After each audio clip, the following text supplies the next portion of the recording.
Welcome to the Well Drop, Own Your Wellness. I'm your host, Amber Berger. And I'm Dina Wismer. We are mothers, friends, wellness experts, and self-described warriors who have each experienced our own unique personal wellness journeys. We are your wellness friends, here to give you drops of wisdom we've discovered over the years that actually work. Wellness. What is it really? The struggle is real, and we're here to help sift through the noise. Today on this episode, we are very excited to welcome Sarah Karaolides from Sarah K Skin Studios located in Nomad, opening up this summer. I'm so thrilled to have Sarah with us today. She's a dear friend, a wonderful human being, and extremely knowledgeable about taking care of your skin from the inside out. And I'm a huge believer that our skin is a reflection of how we're caring for ourselves, and that it feeds itself. When we take care of our bodies, it helps our skin. And when we're feeling good in our skin, it helps our bodies. So I'm thrilled to have Sarah here.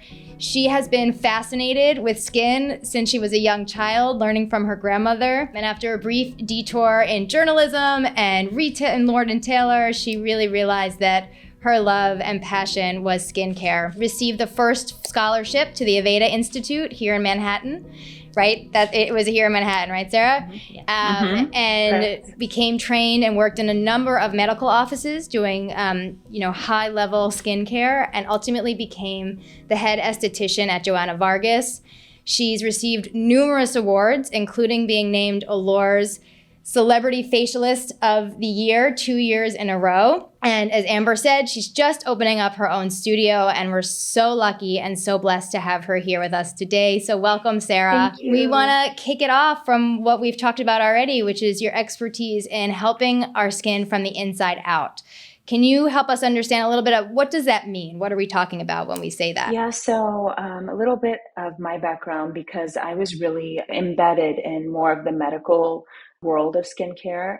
And I found myself, as I was doing this for about 6 years here in New York City, I was sidetracking even on my own career to pause and talk to clients and say, okay, what are you eating? How's your stress level? What's your day-to-day life like?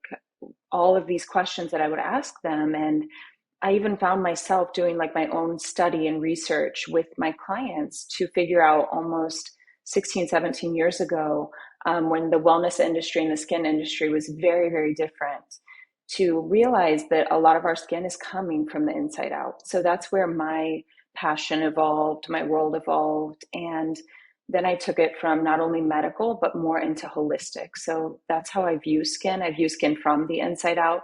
Although skin does need treatment, I like to look at it as a holistic picture.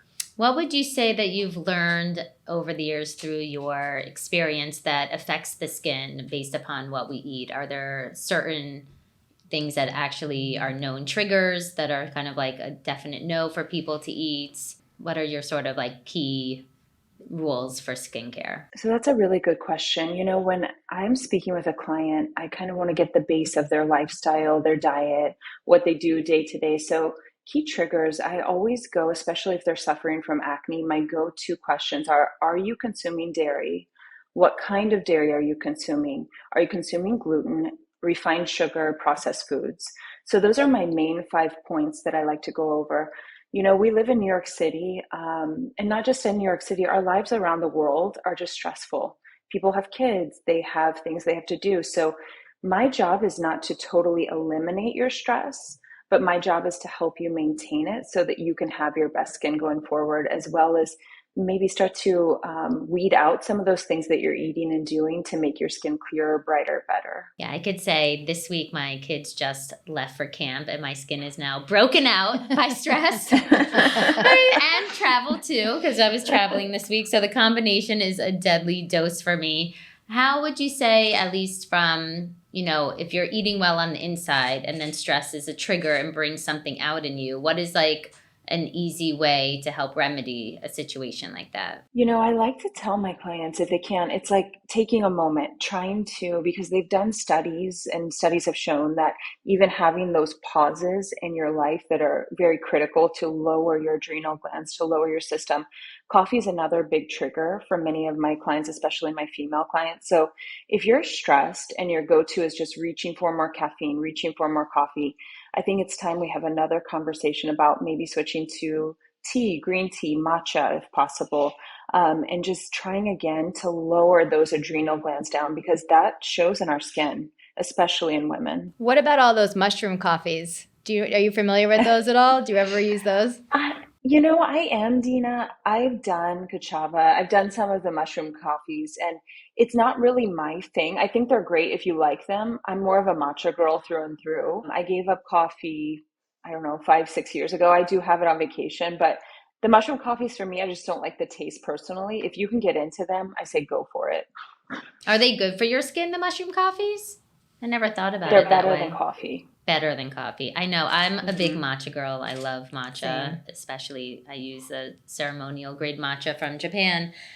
But during COVID, I actually kind of kicked up a new caffeine habit of coffee. So it's funny when I all of a sudden had 3 children at home who were on Zoom school all day. I'd never drank coffee before, and all of a sudden during COVID, 2:00 in the afternoon, I started having a cup of coffee because all day long, I'm feeding, educating, feeding, cleaning. It was you just needed something to look forward to, and it was better than vodka. So I grab a cup of coffee. Like the vice of coffee, like living on the edge. So it's funny. I always was a green tea kind of, and still am, but now in the afternoon, I have an afternoon caffeine habit, which I'm not proud of, and I don't, but I blame COVID for that as well. Right, exactly. So I want to talk both about the amazing tools that you have in your new skin studio, but before we get there, you've given us so many helpful suggestions. When I say us, I mean my family, about things to do at home. For instance, when my daughter seared her skin in the sun and came to you bubbling from sun poisoning, you recommended, you have wonderful home remedies that you recommend all the time to enhance the wonderful tools you have in your skin studio as well. Are there certain things that women can keep in their kitchens that would be helpful and useful for either acne, sun poisoning, wrinkles, any number of ailments? I love this question. I think Greek yogurt is a staple. Like, if many people have it in your house, and maybe even if you're not consuming the dairy, which I don't eat the dairy personally, but my husband is Greek, so it was always a staple in his culture, in his home. And the Greek yogurt is different here than abroad. But having Greek yogurt on hand for your skin, it's great in lactic acid. It's great for sunburns. That lactic acid can help lightly exfoliate the top of the skin. I also love honey. Honey is great for skin. Manuka honey is even better if you can get your hands on some Manuka honey. I think those 2 things, having them from your kitchen onto your face topically, if you can do a mask, and it's like basically maybe 1/4 a cup of honey or 1/4 a cup of Greek yogurt with a tablespoon of honey mixed in. Those are great from the pantry to your skin. Turmeric is also another good one for brightening, for pigmentation. Turmeric, though, we know stains. So I always advise people, if you're going to do a turmeric mask, make sure the next day you don't have an event or you don't have something to do, just in case you have that little bit of oranginess left over in your skin. I was going to say, my hands are always stained after I cook with turmeric. Stains your tools, stains your fingernails. It's great, and it's an ancient technique, but it can stain, so you just have to be careful with it. Citrus is another one that people often reach for, but citrus you have to be a little bit careful with because it can cause the opposite effect and actually create a burn topically. So citrus I tend to prefer in more of a formulated product, but Greek yogurt, honey, even oats. If you need exfoliation and you're out of an exfoliant, grind up some oats and mix that in, and that's a great topical exfoliant for your skin. I never thought of that. How long would you keep that mask on?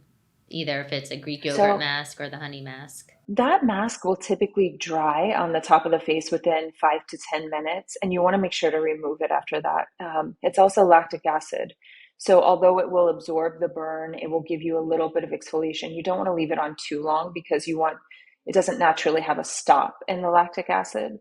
So you want to make sure to take it off, I would say, after 5 to 10 minutes. Speaking of teenagers, I think so many mothers, when their daughters start to break out, everyone freaks out in the house of like, what do I do? Where should I go? Mm-hmm. Like, what would you, because also sometimes, you can, some of the products, because their skin is young, can be too harsh. What would you recommend for mothers of teenage girls that would be sort of like the first steps for them in their skincare regimen? I think one of the first steps, like I just saw a teenager this afternoon, and one of the first things I always tell my clients they tend to go to the mirror and naturally pick at their skin, teenagers. And we don't realize like our fingers are full of bacteria, our face is full of bacteria. So not picking is like one of the first things you can do advice wise, because it's natural as you're growing up to look, as your hormones are changing and just look at your face and want to fix it. But not picking is the first step. Make sure you're cleaning your face as a teenager. It sounds so simple and so silly, but really cleaning your face at the end of the day. Teenagers sometimes tend to miss around their hairline or where their hair would hit. So you have to make sure to get the soap all the way off of your face as well. Like it's great to have baby washcloths on hand or muslin just to wipe the skin all the way off. And then in terms of products, treatments, it depends on the teenagers. Usually it's hormonal acne, it's teenage acne. And that's when it gets into more custom things. But I don't believe in over drying the acne. So I like to start there and kind of take it as a base from there on up. So are there things at home, kitchen items that can help if you don't have access to, let's say, specific products, or is acne a hard one to address in the kitchen? You know, Dina, acne is a hard one to address. I would more so prefer that somebody reaches, like there are great natural brands out there that are not expensive. There are also French pharmacy brands that are now in our local Joint Reeds, our CVS's, that are great and they're not super pricey. I mean, those range from some of those spot treatments that are great from like La Roche-Posay, for example, they range from $10 on up, even $15 on up. I would prefer that for acne because when you start to get into essential oil, playing around with some of these, you can create actually with tea tree and whatnot, a topical burn. So then you might be stripping the microbiome rather than helping it. So with acne, it's good sometimes. Like I've had teenagers who were doing sea moss gel masks, for example, and that's great for mineralization because that's some people have it in their kitchen, some don't. Spirulina can also be great mixed with Greek yogurt for brightening, but with acne, it's good to try to get on a routine. And what about witch hazel? That was another at-home one that as a teenager, I know I tried. Probably I did too. Is that also one that can be dangerous? Witch hazel's tricky. If you have very, very oily skin, witch hazel can be okay. But if you don't have excessively oily skin, it can actually dry the top of the skin too much. So you just have to be careful with it. And also probably for teenagers too, cleaning up their diet. I mean, most kids eat too much sugar, too much gluten, too much dairy. Cleaning up, a child's diet a little bit during maybe that hormonal phase while they're starting, during in puberty. To the extent they will listen to you. Well, exactly. The struggle is real is what we always say. It's always a struggle. Is real. That's when you bring them to somebody like Sarah because they don't listen to you. And you're like, well, listen to the professional because she's the expert. What does mommy know? Yeah, teenagers are hard. So it's just somebody else trying to tell them what to do. Right. So speaking of your new studio, can you tell us what an experience would be like walking in the doors and if you have specific machines and products that you use and why you chose those based upon your past experience to have them in your new studio? Yeah, that's, I want the experience when a client walks in. Everything I have here is specifically tailored to different things that clients need. So I treat everything from pro-aging to acne clients. And again, it's from the inside out, but I do specialize in Not to interrupt, but I just want to mark what you said. Pro-aging is the most, I have not heard that term before. And I think that's the most lovely term as opposed to not wanting to age. I like pro-aging. To be aging well. So I'm sorry, I know I interrupted you, but I just wanted to note that I think that's so lovely because we're always against aging, but in my head, I'm like, well, the alternative is no better, right? I mean, you want to age. Yeah, if you're not aging, you're dead. You're not here. So sorry, Sarah, to interrupt, but that was so lovely. I love that, Dina. And I think our skin is a celebration of our life, right? And our skin is our reflection. It's our window into who we are, how we're living. It's our basis for our window, our reflection, like I was saying. So everything when you walk into my studio is customized around that. So I use microcurrent ultrasound technology. I use a little bit of radio frequency. I truly believe in LED light, which is the base for building collagen. It really strengthens and builds your ATP in your skin. And I have a bunch of other fun tools. And then, of course, what I'm doing here, I use actives in the studio in my skincare products and my skincare line. So I also train clients when you go home, it is basically up to you how far you want to take the treatments. So what I'm doing here, it will go even further if you can do a little bit of work at home to enhance that. Yeah, I think a big thing when it comes to wellness, skincare, that we all have to actually put in the work, and a lot of people don't think about it like that. That there was like an amazing quote of, it's hard to be healthy, it's hard to be sick, choose your hard. And so if you want to look good, it takes effort. And I think a lot of people have become really good at going to the dermatologist just for Botox. Like that's their effort.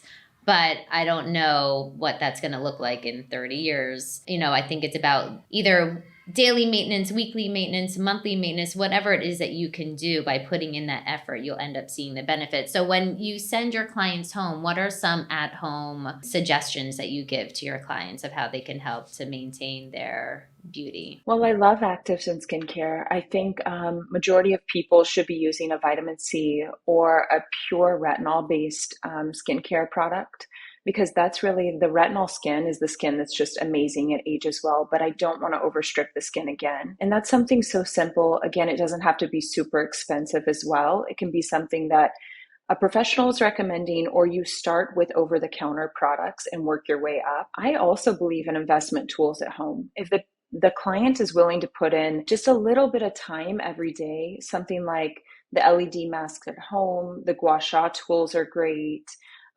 There's so many YouTube videos, Instagram videos of professionals, people like me, people like Lanshin in Brooklyn, who provide this information for consumers to have. And it just takes that little bit of watching and investing in those tools. And the tools are not that expensive, but if you can continue to improve your lymphatic system, if you can continue to use your actives, that little bit of work every single day adds up to a lot over time. Yeah, I totally agree. The answer to this question will vary depending on the need, but if you had a limited budget and you were coming into the studio, are there particular treatments that are good for everybody? Does it really depend on, if I really have limited time and energy to spend, where should I spend it and what should I do? That's a great question.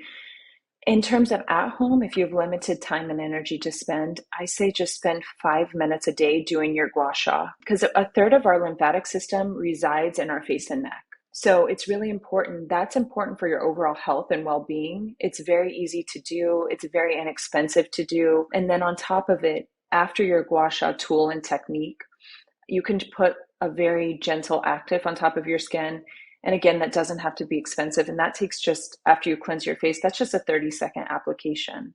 So I love that. And then in terms of my studio, what I love to see clients doing is, even if somebody's coming to me, for example, quarterly, or they're coming a couple times a year, a good cleanup is great, microcurrent is great, and LED light is always great.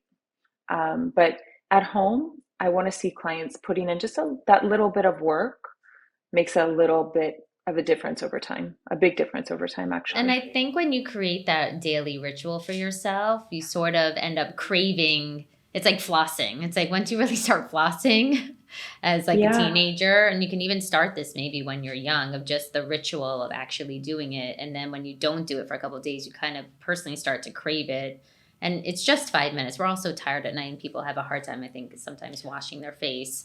But when you prioritize it, I think it then just starts to feel easy. It doesn't feel like a chore, and it actually feels like you're nourishing your body, right? And taking care of your body. And rituals can be a form of meditation, which circles us back to where we started in saying that taking a moment for yourself helps your skin as well. Even if it doesn't even matter what you're doing, but taking that moment of quiet is so good for your nervous system in general that it's, again, like as you said, Amber, it becomes addictive, and it's part of your... It's a way to take care of yourself. Mindful. Yeah. And I think that's something that everyone in general, I try to gauge with. I will ask, I've had girlfriends say to me, they're like, it's great that you have this great routine and you suggest this, but I have kids at home and I'm working full time and I just don't have the time nor the budget to put this in. And I say, okay, give me your budget. How much time do you have? And I'm like, at the end of the night, if you even swipe toner across your face and put an active on your skin and a moisturizer and go to sleep, I'm happy with that. So it's always a question of how much time and energy and money you are willing to put in, but it doesn't necessarily have to mean that it's a super expensive process as well. I think people sometimes just get turned off by the idea of it because there's the benefits of social media that there's so much out there and you could use it for education, but then there's also it try to glamorizes this aspect of, self-care, and it makes it seem like daunting, and so people just turn off and they don't even want to open that door, crack it open. But, if you're sitting there, I'm sure everyone can track how much they're on social media on a daily basis. And I'm sure you can cut 5 minutes off of being on, whatever thing that you indulge in, even if it's TV, or do it while you're swiping. I don't know. Well, it's funny, Sarah, I'm thinking as we're talking, I know Sarah's husband and he's a lovely man, but a handful as well. So if you can make time after dealing with him all day to also the 5 minutes. Oh yeah, actually, I'm just joking. He's wonderful, but you know what I mean? Like we all but I do. I mean, he is a lot of energy, and I do love to give time to my family. And I get that people are limited on time. I do this for a living. And, there's a saying in wellness that we're like, we take care of everyone else but ourselves. So at the end of the day, I do set aside just those few minutes, make a huge difference in my life. And I know it's difficult for everyone, but it's like, if you can do it, just put in that little bit of time and it will pay off. Yeah. Speaking of community, we love talking about how Dina and I are the experts at finding the experts, or the experts at finding the experts. So can you and Dina talk a little bit about how you guys actually met? Sure. Yeah. So I met Sarah through her husband, Lambros, who I work out with. He was a world famous boxer, right, Sarah? Is that overstating the case? Mm-hmm. He won the Golden Gloves. He went pro. My husband was very, very talented boxer. And he now works as a physical trainer here in New York City. He's a fantastic guy. I joke that he's a handful because, my husband is too. But how did you guys even start to talk about skincare, and he referred, I guess, he kept saying, you have to go see my wife. You have to go see my wife. And as we're talking, I said, well, I don't have time. Finally, I was able to make the time. And after my first meeting with Sarah, I was like, oh boy, this is something I have to make time for, because not only do you feel so good and refreshed, but your presence is so calming, and you really do feel rejuvenated after leaving, not just because your skin's been cared for, but you've been cared for as a whole human being. And so then I started bringing my daughter, and Sarah's helped her tremendously with her acne as well. But it's a journey, right? I mean, it's a partnership. It's a partnership, and especially working with children and teenagers. Sarah gives her all the advice, and she doesn't necessarily follow it, and that's okay. We take it day by day, I think. I think it's not about being perfect, but I think even as teenagers, as long as they start to hear it, they kind of take in little bits, they'll do little bits, and then in time, hopefully they keep, growing with their regimen. And I think Amber and Dina, along with that vein, because I was dealing this morning with a teenager, and they were telling me they're going to camp and they're lifeguarding, which hearing that being in my 40s, I'm like, oh, wait, hold on. What's the number one thing I'm thinking you should do? Sunscreen. So starting kids as early as possible, just to talk about these things, to take these steps, just to take small things to take care of themselves for future benefit. Because immediately with teenagers, I know sometimes there's some sunscreen that doesn't happen, or they don't clean their face properly, or whatever it is.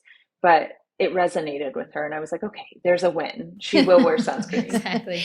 So Sarah, just to reiterate for our listeners, I'm hearing so many takeaways, but part of what's sticking with me is the fourth a cup yogurt with a teaspoon of honey at home is fantastic. The LED light is fantastic. Gua sha is fantastic to do at home. That these are three things that really we can keep around the house that would support not only our skin, but our routines and our wellness and our mindfulness as well. Did I miss anything in that summary? No, Dina, that's great to have at home. If you could start with those three things, that would be awesome. That's great. Can you tell us a little bit about the products that you have in your studio? Are they your own product line, or do you have other brands that you also highlight that you like? No, going into my own venture here in New York, I didn't want my own product line because there's so many formulations take years, and it's quite expensive to formulate your own product line. So I do work with a company called Environ, which is out of South Africa. I love their skincare results. They're awesome. And everything is coming from a lab as well. So I am also working with another line called Tour, which is from Germany. They both of the lines have actives in them. Atour is really focused on a hyaluron active healing property and really making the skin glow. As soon as you start using it, it's really focused on calming and healing and glow, whereas Environ is more of the active treatment line. And then I'm still on the hunt for my more holistic line. So I still have a couple lines to bring in, but that's where I'm starting. That's great. I love Environ. I've been using that for years, and I'm excited to check out Atour. I don't know that one yet. Yeah, they're both awesome. I'm really happy to carry and work with both of them. I guess in today's world of skincare, what excites you the most about the future in skincare? Oh my goodness, so many things. Having turned 40, I think that social media has brought us this pressure to, no matter who you are in the world, like I travel with my husband who's from Greece, and I hear people talking about the Kardashians who don't live in this country, for example. And I think that's awesome. Like they have their presence. But the thing that excites me about skincare is there is this kind of pressure to look a certain way or do certain procedures by a certain time in life. And I think with everything that's adding up on the flip side of that, less women and men might be having facelifts and might be doing less work. So on the cosmetic side of it, that excites me. And also on the more natural side of it, versus when I started in skincare, there are more and more natural products coming on the market. And those are all of all different price points. And it's more accessible to everyone. Because I know 10 years ago, 15 years ago, it was much more expensive. It was kind of like, it was only considered luxury. And now you can walk into a Sephora, you can walk into Blue Mercury, you can walk into even the drugstore and find Target has their natural section. So I think that's great. I think that there's more awareness of well-being and that the beauty industry is tied into wellness now. So you're seeing like a 360 view of what the future will hold. Fantastic. Well, Sarah, we can't thank you enough for being here today. And it's always a pleasure to talk to you and for all the information you've given to us and that we're excited to share. Yes, thank you so much. And I think with so much travel happening, this summer, I think the best tool that we could take with us, on the road is the gua sha. So I think thank you for suggesting that it's like an easy at-home skincare hack. It doesn't take too much time. You can just love it. Do it anywhere, anytime. And good luck with your new studio. We can't wait to come in, and we'll see you soon. Thank you. The Well Drop podcast and content posted by Amber Berger and Dina Wismer is presented solely for general informational, educational, and entertainment purposes. The use of information on this podcast or materials linked from this podcast or website is at the user's own risk. It is not intended as a substitute for the advice of a physician, professional coach, psychotherapist, or other qualified professional, diagnosis, or treatment. Users should not disregard or delay in obtaining medical advice for any medical or mental health condition they may have and should seek the assistance of their healthcare professionals for any such conditions. This podcast is for informational purposes only and should not be considered health advice. The Well Drop is not responsible for any losses, damages, or liabilities that may arise from the use of this podcast. Subscribe to The Well Drop on Apple Podcasts, Spotify, Amazon Music, Google Podcasts, or wherever you listen to your podcast. Share with a friend who can benefit from listening too. Follow us on social media at The Well Drop.